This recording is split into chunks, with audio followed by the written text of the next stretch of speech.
Pain. Yep, good morning guys. At tayo nga po pala yung nagbabalik sa ating day 6, okay? Day 6 ng Tokyo Game Show S10 ng trip ko sa Japan. Hiningal na ako, and for the day, pupunta lang kami saglit dito sa public day para makapag-interview ng cosplayers, do ng content syempre. Tapos after nun, half day lang kami, punta na kami ng Tokyo kasi ito na yung last day namin sa Tokyo Game Show, okay? So technically 4 days siya, pero pinaka-importante na day dun is day 1 and day 2, which is B2B day. Then, nakaka-aksenta si bro I'm sorry mga sir ha. Anyways, yun lang yung pinaka-importanting day, yung mga days na yon. After nun, di naman na kami masyado required. Kita-kits muna tayo, papasok muna tayo ng event hall. Babalikan ko kayo later, pagkasama na natin yung team, okay? Ko-content plan muna kami.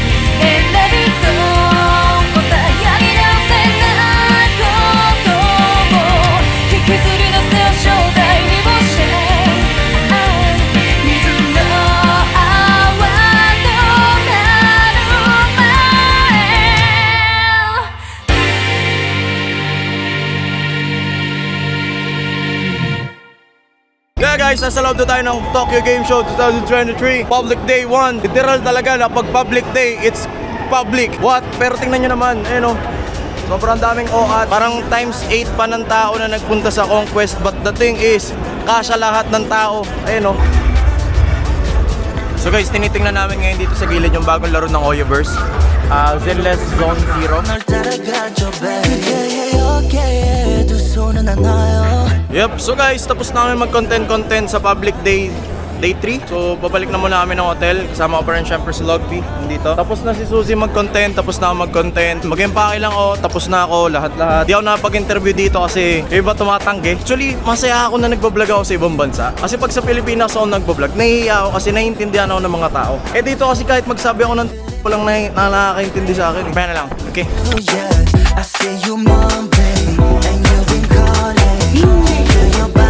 Guys, nandito kami ngayon, okay? Lumipad na kami, wala na kami doon sa may Makuhari. Nandito na kami sa town proper, kung makikita nyo. Napakaganda talaga ng daanan nila. But anyways, pupunta kami dito sa parang motorcycle shop, okay? Alam niyo naman matagal ko na rin gusto magmotor, lalo na kasalanan ni Sly, tapos kasalanan din neto. So hahanap na tayo ng helmet dito dahil sa Pilipinas daw is roughly around 50k, dito 15k lang. So laki nun. Switch it up, take it, send me on a trip, fill it up. Got a new style, better way, ready, I'm ready. Tryna be steady, walking on a thin line. Pick it back, rip it back, get the bag for you. Take me back to the past, cause I'm feeling numb. Travel to a better time when I was feeling dumb. Happiness, we were so intact. Got the butterflies, got me intact. Now we the stand still, what's up with that? Okay, 두 손은 안 나요. 아무것도 가진 것 없이 나, babe. 아직도 나 feeling you 온통 I don't need to wake up again. Wala talaga, di wag bumili. Alam mo yun Baby, you, only you, only. So yun yung pagkain. Kain muna ako, okay? Japan Day 6, Lamon Fest, get it! Baby, you, I need you, and I'm feeling, baby, you, only you, yeah. Baby, you, I miss you, I've been feeling, baby, you, I need you, yeah. Tapos na kami kumain, right now, it's Daikoku time! Daikoku time, boys! Ayaw po may ng Pinas, pwede ba dito na lang ako?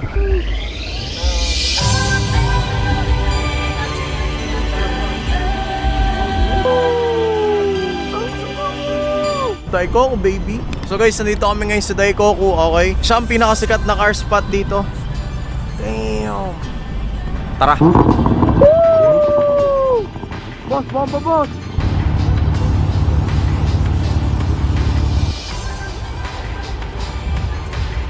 Boss! Bomba.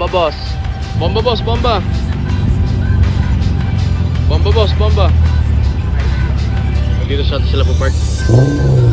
Ayun na. Pa.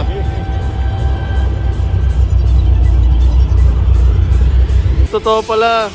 na may inuhuli dito sa Daikoko. Ed, may madaming pulis. Oo, pumapampa.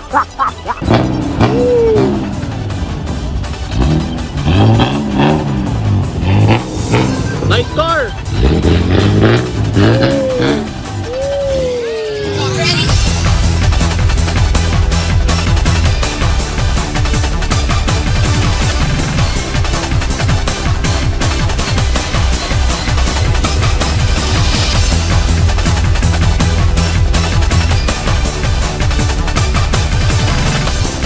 Focus mo!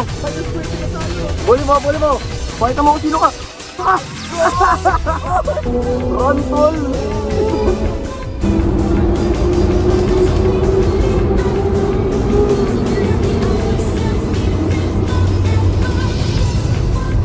Trueno!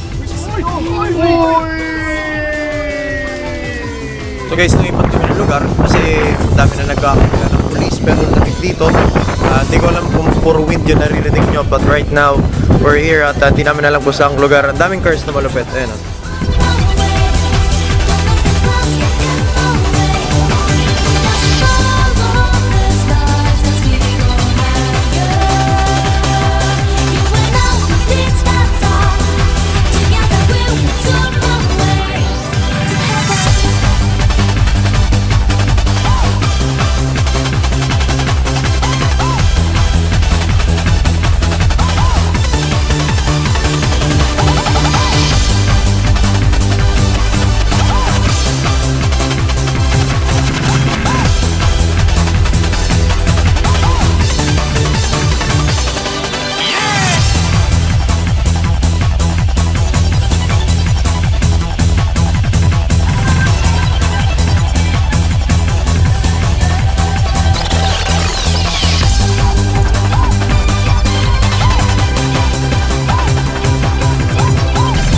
So guys, successful naman natin ang panglalaban natin sa tropa natin nandito.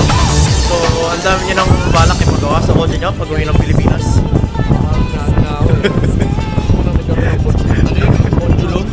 Modulo? Yan, body kit. Lalasunin natin si Gloco magkotse, no? As you all know naman guys, no?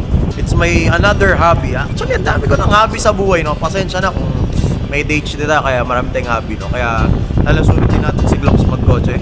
We are healing our inner child. Nakita tayo bata kanina. Oo. Para mahilig siya sa kotse. Ay, gagi. Sana matuloy-tuloy na yun.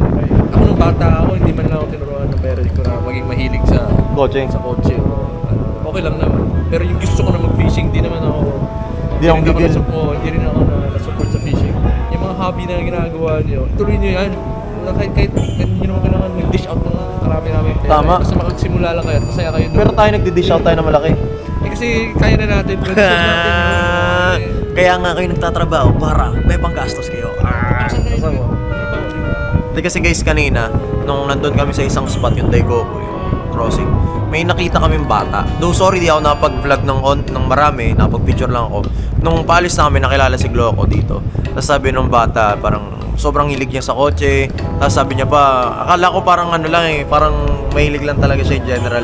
Pero meron siyang specific na gusto which is Miata, pati GTR. Grabe yun na, tuwan-tuwa ako kasi yung bata may ambisyon eh, di ba? Dream niya? Maging Dropshipper. Dropshipper. Sabihin sabihin, sila daw, in-explain niya pa sa akin ko ng dropshipper. Sila daw yung parang nagpapadala ng mga kotse kung saan-saan sa Japan or sa mundo. Shoutout kay Degi, kahit katabi natin siya. Yan o. Hey, my man! Pinatikman niya pa kami ng Jesus. Guys, hindi kami makakapunta sa mga meets na ganito. Like, nung unang punta ko dito sa Japan, inaral ko kung paano makapunta dito using trains. Wala daw. So sabi sa amin, we can only do this thing kapag may car. So, swerte, si Papa Hideki merong car. Tapos, dinurp niya pa kami. Salamat, Mams. Papa-muffler natin yung kotse mo pag-uwi.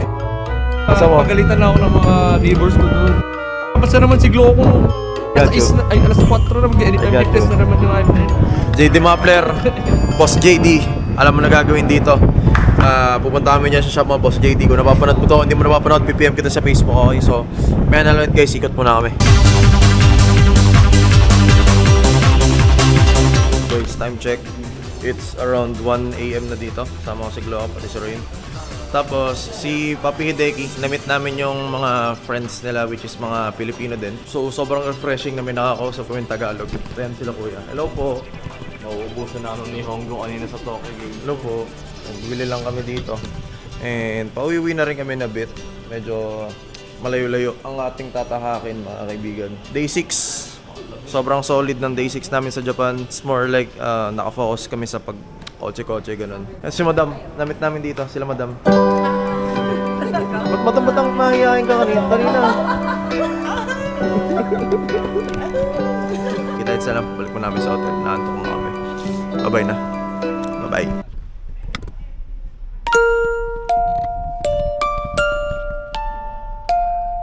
この番組はご覧のスポンサーの提供でお送りします。